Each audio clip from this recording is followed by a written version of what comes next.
Okay, welcome to F4S Digital Events, where we invite inspiring speakers from the world of work to tell their career story. Today we will hear how maths can really help you on your journey to an amazing career. I'm Kath and I'll be hosting today's session. For everyone watching, your audio, video and chat function has been disabled for safeguarding purposes. If you are submitting questions, can you please click the anonymous button? If we are unable to answer all questions today, I do apologise in advance. We are recording the session and you will be able to watch again on YouTube and share with friends. But for just now, sit back and enjoy the webinar. Take some notes and get ready to ask some questions. So I am delighted to be able to welcome Emma and Sarah to our session today. Thank you to you both for agreeing to share your story and giving up your time today to do so. If I can ask you, Emma, to start just by telling us about your career journey and what you've done since leaving school up till now and how maths has played a part in that. Okay, great, excellent. So thanks very much for inviting me along today. I'd love to share my story about how maths played such a big part in my journey. So if I take you back to when I was at school, maths was my most favourite subject. It was the one that I would bounce out of bed for in the morning. I was actually studying my A-levels and doing all maths and science subjects because I'd planned to become a pathologist. I quite like the idea of dead bodies, which is a whole other story. And I visited quite a few hospitals down in London and got really inspired by becoming a doctor. And I'd started working quite young because I came from a very working class background. And I got myself into a situation where I was actually quite behind in my A-levels. And I took the decision mid A-levels to actually leave school.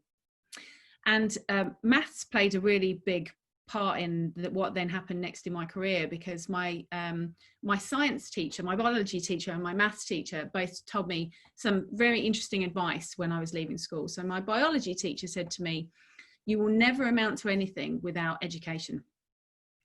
My maths teacher, who was gutted that I was leaving because I was his most prized pupil, he said to me, "It doesn't matter what you do, just know that you can come back.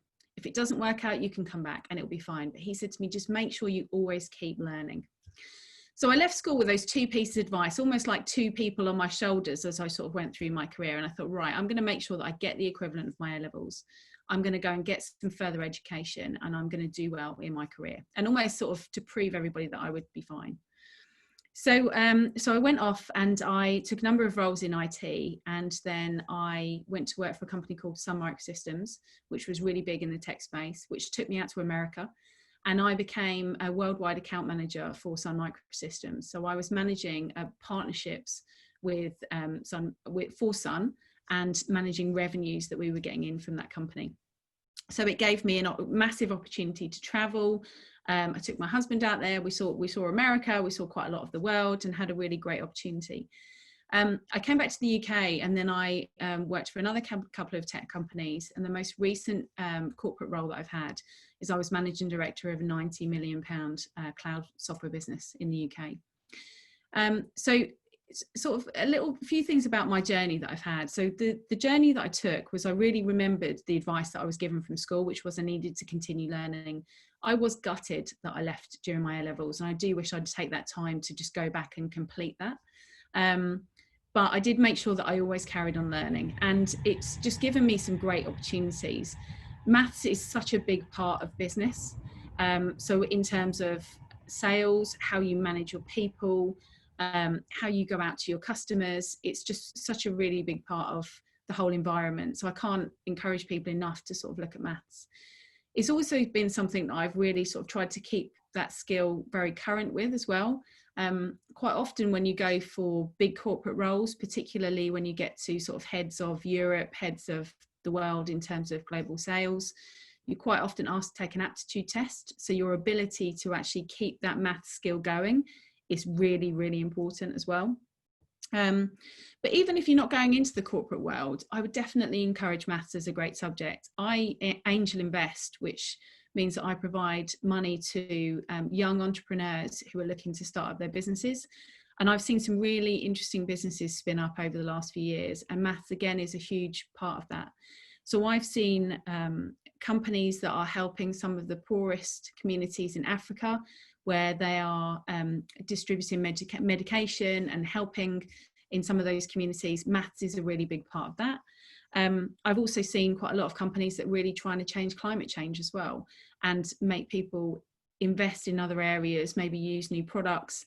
Their ability to run businesses, maths is a really big subject there as well. So I think maths is definitely something that's a big part of everything that we do in the business world, whether you're in an entrepreneurial type job or if you're going to go into a big corporate world. It's definitely something that I would advise. So that's a little bit from me, Kath. Maybe if I could hand back to you and we can go to Sarah.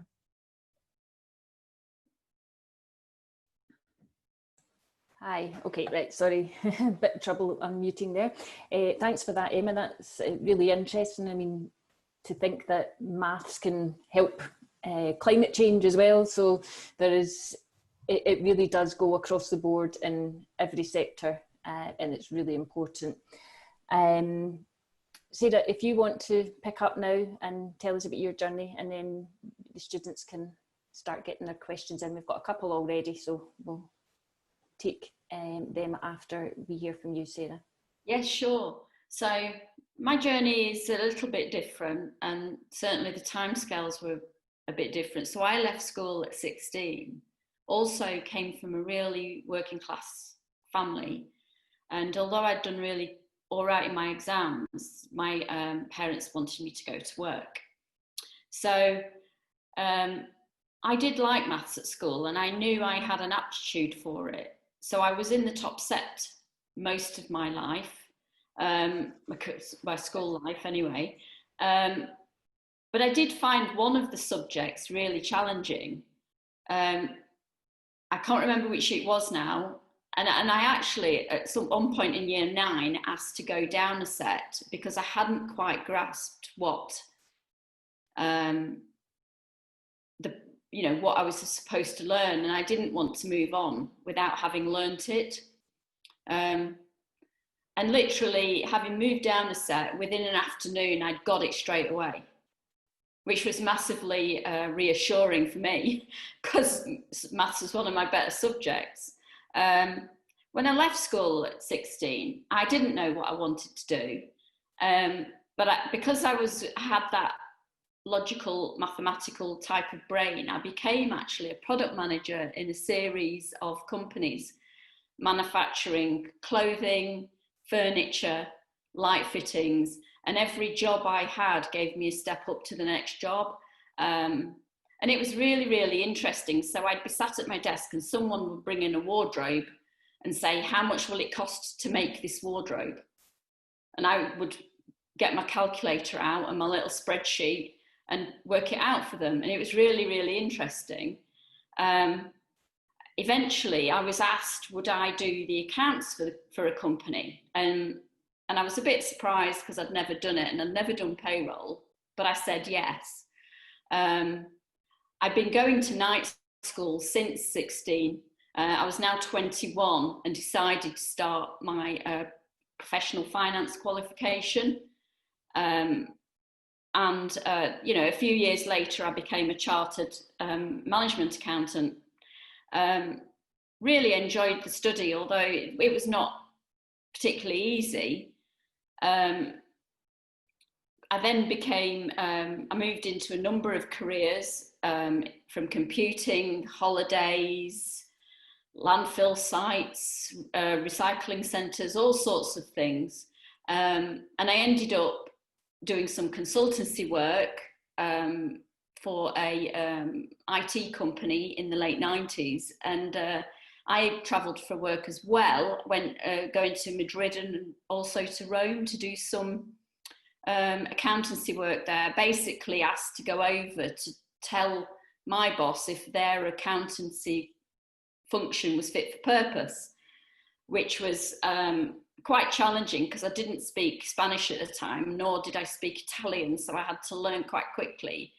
And then having done that, I moved on through my career. I became a head of financial accounting at quite a large company.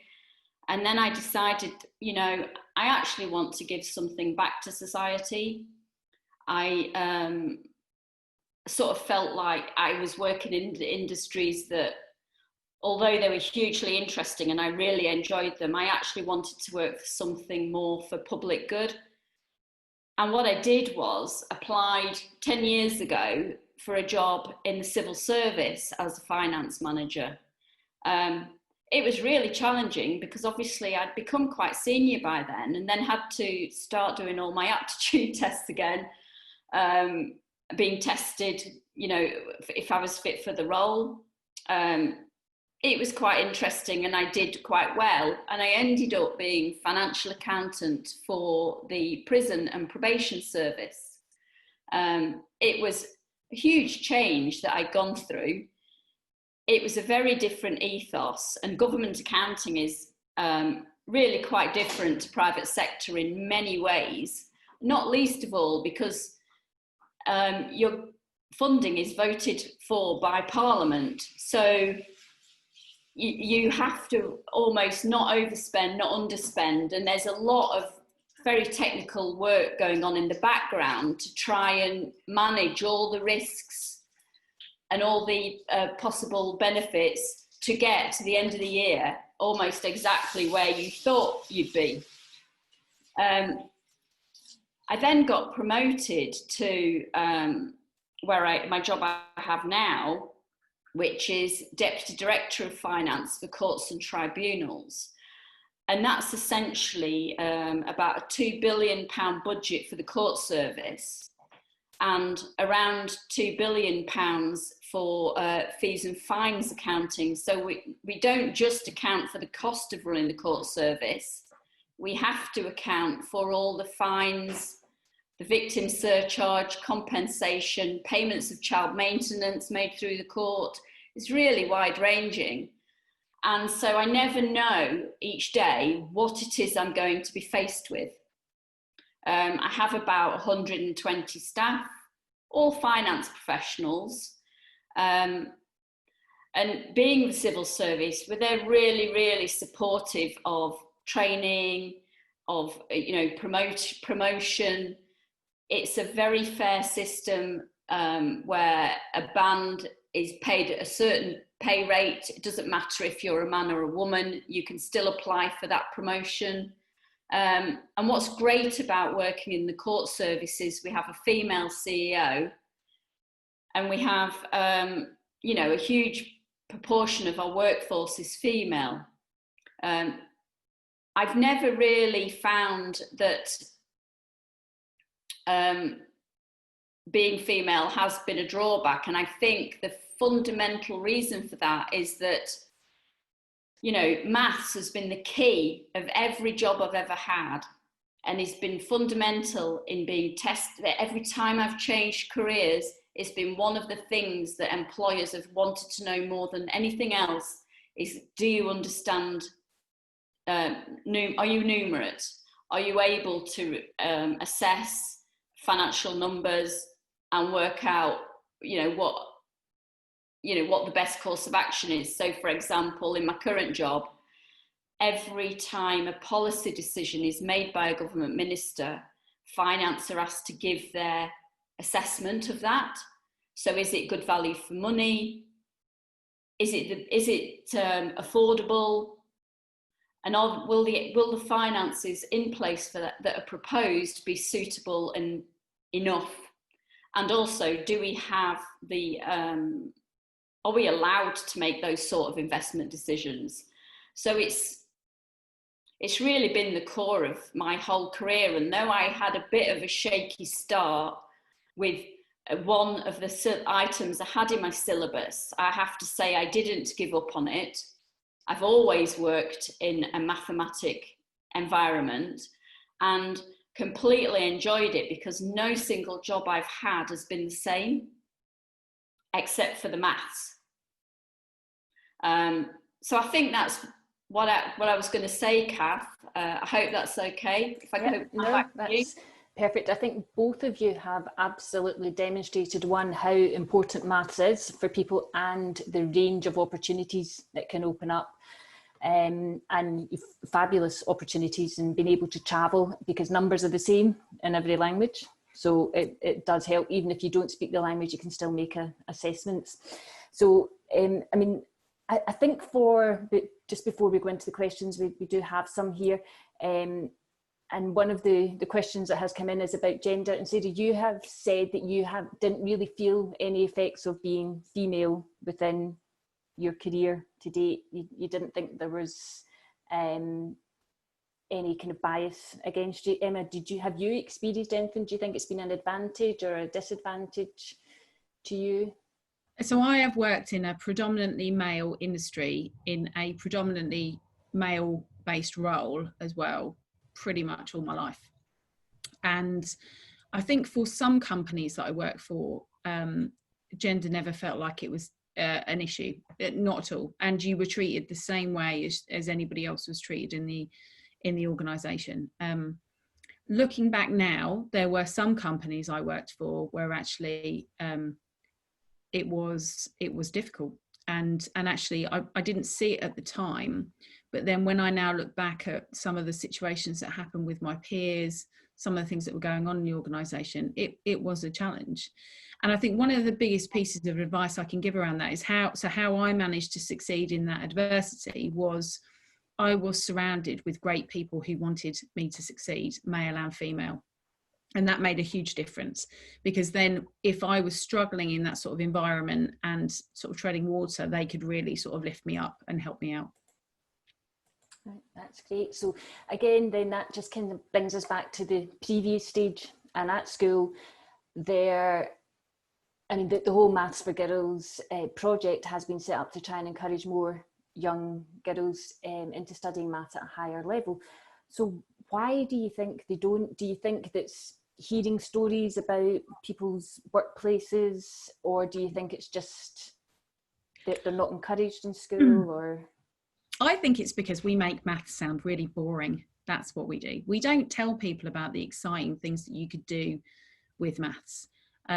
So just to give you a really great example, when we talk about what you could do with maths, and maybe you could go into like working in the economy, the way that we promote that, unfortunately, at universities is we promote it as almost like a money-making situation. So it's if you become an economist, if you're good at maths, you become an economist, you can go and work in the stock market.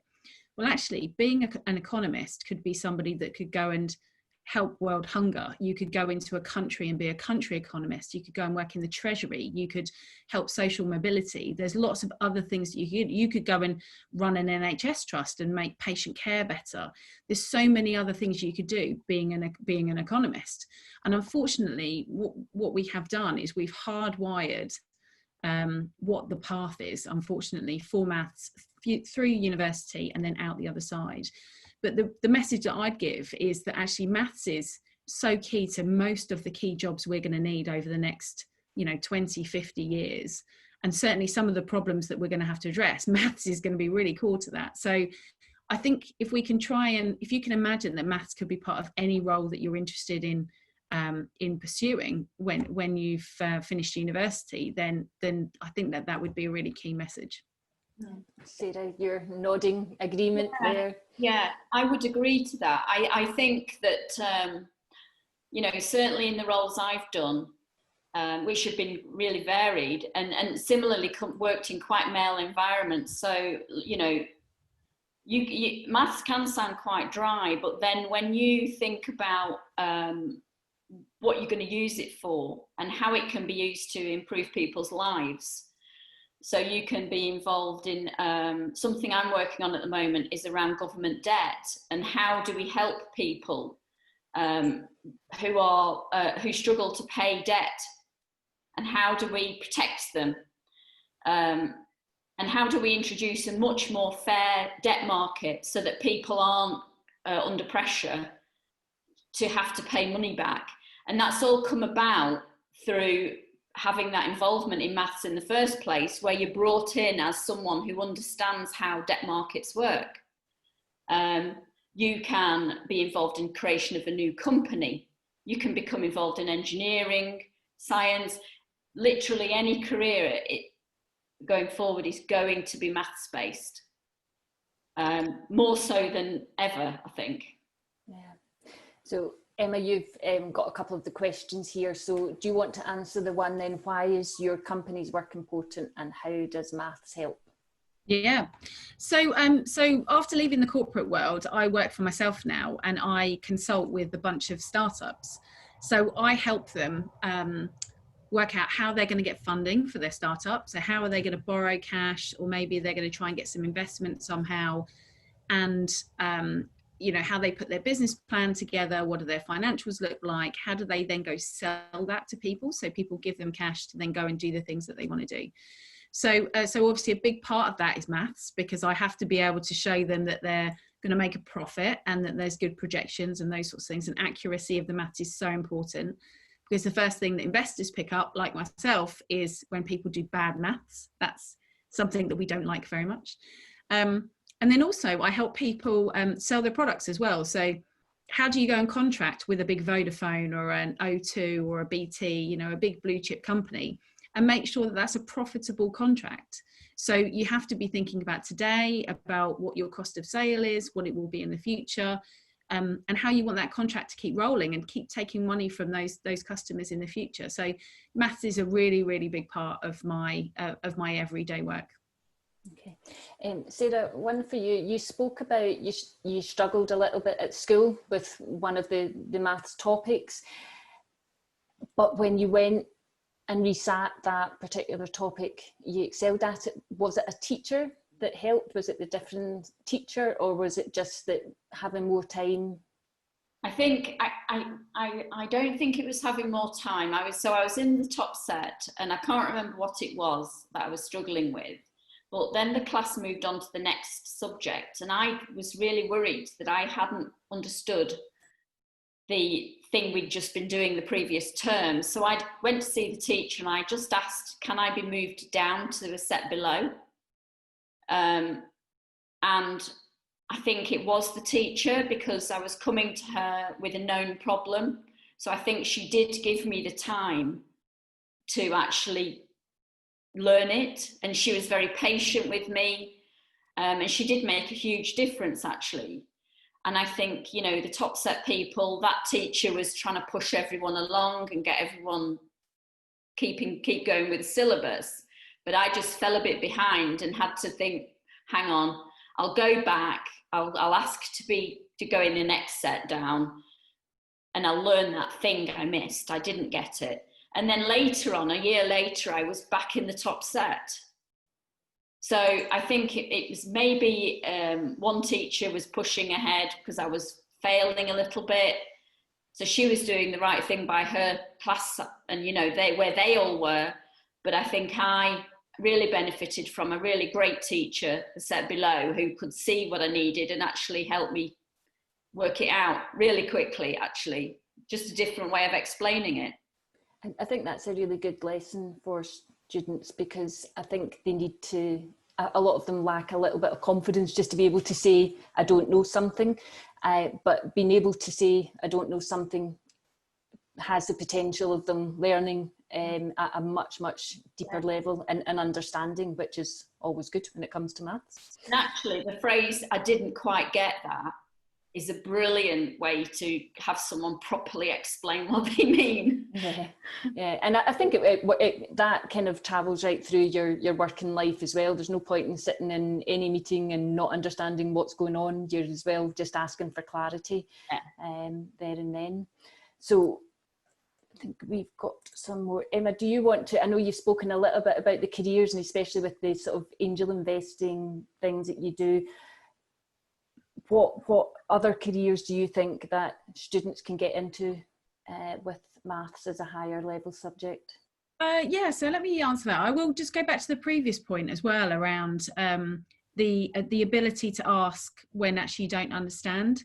So I know a really amazing lady who's on the board of Tesco's, and she has been on the board of Tesco's for probably 5 years or so. And before that, she was on the board of Cable and Wireless, which was a company that was acquired by Vodafone. And Cable and Wallace went for a really big debt financing deal about 10, 15 years ago. And she sat in a boardroom full of men, and this debt deal was pushed across the table. It was lots of paperwork to read. And she didn't understand what was going on with this debt deal.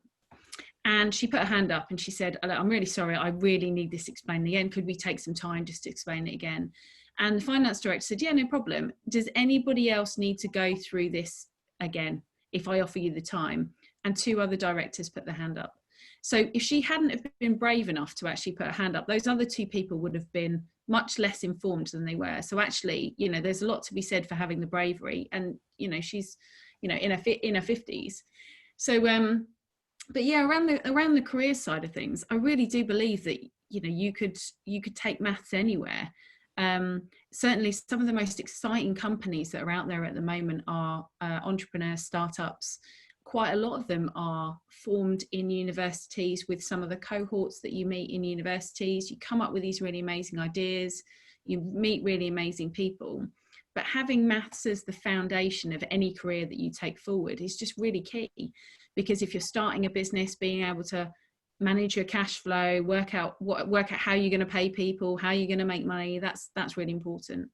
But even just traditional careers, obviously anything that's science-based, fashion is becoming more and more mathematical. There's some really exciting tech companies out there that are doing fashion that lights up, so that to make sure that you're safe on the roads. So whilst it sounds like it's like a fashion career, it's not a tech career, it's not maths, actually that's bleeding into that more and more. So there's lots of really exciting opportunities out there. Any sort of marketing, social media, actually a lot of that is maths as well. So yeah, so it just goes everywhere. Yeah. And I've got another question here, Sarah, I'll pass your way, because I know at the beginning you sort of switched jobs quite a bit. So they said, did you find it hard to find a job to do with maths, or did you already know some jobs that you would like to pursue before you? Well, my start in maths was really interesting when I left school. So I left school with my, as they were then, O-levels. But at the time, the economy was really, really difficult. And so I ended up going on a youth training scheme. And I ended up, actually, 2 of my favourite things, maths and fashion, I ended up getting, being a production clerk for a knitwear company. And I'd get a jumper and I'd have to work out how long it would take to make the jumper, how much would everyone get paid for the jumper, how much yarn did we need, that's the wool or whatever, to make how many 100 jumpers we needed to make. And so I just really landed on my feet, I think. I saw a job at the careers office, as it was then, I don't know what it is now. They allowed me to do it, and it was like a thing where you went to work for 13 weeks, then you studied for 13 weeks. And so I did that, and then from that I got a better job doing a similar thing but with wardrobes, and then a similar thing again but with lights. So I'd always been able to find those sort of niche, I don't think they are niche actually, but jobs where you know, even at that time when jobs were really scarce in the 80s, you know, mid 80s, there was always something that required that skill. And I think it's, you know, even in a downturn, those sort of skills are still required and still important.